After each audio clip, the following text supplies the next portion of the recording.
नमस्कार विद्यार्थियों, स्वागत है आप सभी का आपके अपने YouTube प्लेटफॉर्म उदय एजुकेशन में। बात करेंगे इस वीडियो में कक्षा 6 के हिंदी विषय के पेपर के बारे में, जो कि आपके आगामी परीक्षा की दृष्टि से काफ़ी इम्पोर्टेंट रहने वाला है।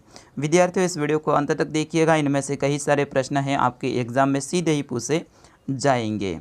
तो वीडियो की करते हैं शुरुआत। उससे पहले आपसे निवेदन रहेगा, वीडियो को लाइक नहीं किया है तो अभी आप वीडियो को लाइक कर दीजिएगा और चैनल को सब्सक्राइब जरूर कीजिएगा। अगर आपको ये पेपर पूरा का पूरा यानी PDF के रूप में चाहिए तो वो भी मैं वीडियो के अंत में बताऊंगा कि आपको ये कहाँ पे मिलेगा। चलिए पहले प्रश्न की ओर बढ़ते हैं। पहला प्रश्न है आपके अवसर के रूप में रहेगा, जिसमें प्रश्न यह है कि रस से खा लेती हैं चिड़िया, क्या खा लेती हैं रस से? गेहूँ के दाने, जोड़ी के दाने, चावल के दाने या फिर अनार के दाने। विद्यार्थियों, इस प्रश्न का आंसर आप कमेंट बॉक्स में ज़रूर लिखिएगा। अगर इसका पूरा का पूरा सॉल्यूशन चाहिए तो आप चले जाइएगा हमारी वेबसाइट पे आप गूगल पे जाके आपको सर्च करना है उदय स्टडी। ठीक है, आप क्या करोगे, uday-study.com, और वहाँ जाके आपको है ना लेटेस्ट जो ऊपर पेज दिखेगा उसके ऊपर क्लिक करना है, वहाँ जाके ये PDF आपको मिल जाएगी। चलिए दूसरा प्रश्न है, गोल हैं खूब मगर इनमें गोल कहा गया है? सूर्य को, चंद्रमा को, आकाश को या फिर तारों को? अगला प्रश्न है, अक्षरों की खोज के बाद मानव को कहाँ जाने लगा है? तो यहाँ पे विद्वान, ज्ञानी, सभ्य या फिर समझदार, यानी अक्षरों की खोज के बाद में मानव को है वो क्या कहा जाने लगा है, ये आपको पूछा जा रहा है। अगला प्रश्न है कि लेखिका बचपन में इतवार की सुबह क्या क्या काम करती थी? अगला प्रश्न है कि केशव और श्यामा ने चिड़िया के अंडों की रक्षा की या नादानी की? क्या किया था वो आपको लिखना है। क्या की थी? नादानी की थी ना, तो वो ये लिखना है आपको। अगला प्रश्न है, चांद से थोड़ी गप्पे कविता से क्या संदेश है वो मिलता है? अगला प्रश्न है, छोटू को सुरंग में जाने की इजाज़त क्यों नहीं थी? अगला प्रश्न है, सागर ने रास्ता छोड़ा, पर्वत ने शीश झुकाया और शायर ने ऐसा क्यों कहा है, लिखो।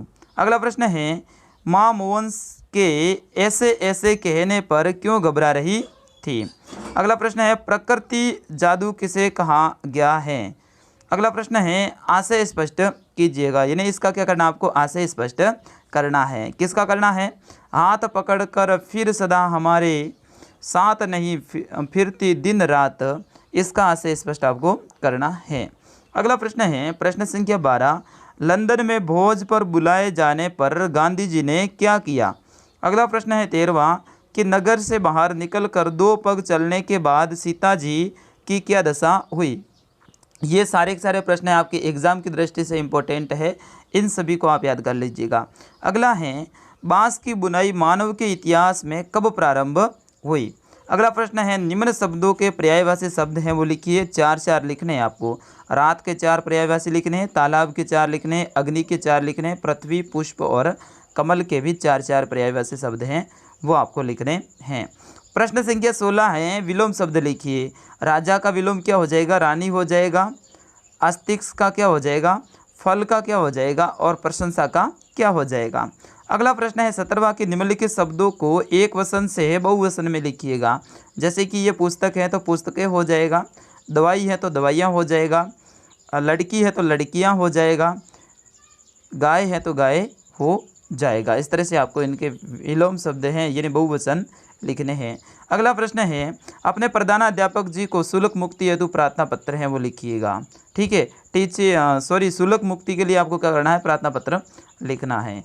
और 19वां अंतिम प्रश्न है कि निबंध लिखिए। कोरोना महामारी के ऊपर, पर्यावरण प्रदूषण के ऊपर या फिर हमारा प्रिय त्यौहार के ऊपर आपको क्या करना है? निबंध लिखना है। तो विद्यार्थियों, ये था कक्षा 6 का हिंदी का पेपर। मैंने पूरा का पूरा आपको बता दिया है। इसका पूरा का पूरा सॉल्यूशन चाहिए यानी उत्तर चाहिए तो आपको जाना पड़ेगा गूगल पे जाके uday-study.com पे। ठीक है, uday-study.com पे जाइएगा और वहाँ पे लेटेस्ट पोस्ट है उसका ऑप्शन आपको मिलेगा, उसके ऊपर क्लिक करना है। वहाँ पे इस पेपर की पूरी PDF आपको मिल जाएगी और वहाँ जाके इस पेपर को आप डाउनलोड कर सकते हैं। विद्यार्थियों, मिलता हूँ अगले वीडियो में, तब तक के लिए जय हिंद, वंदे मातरम।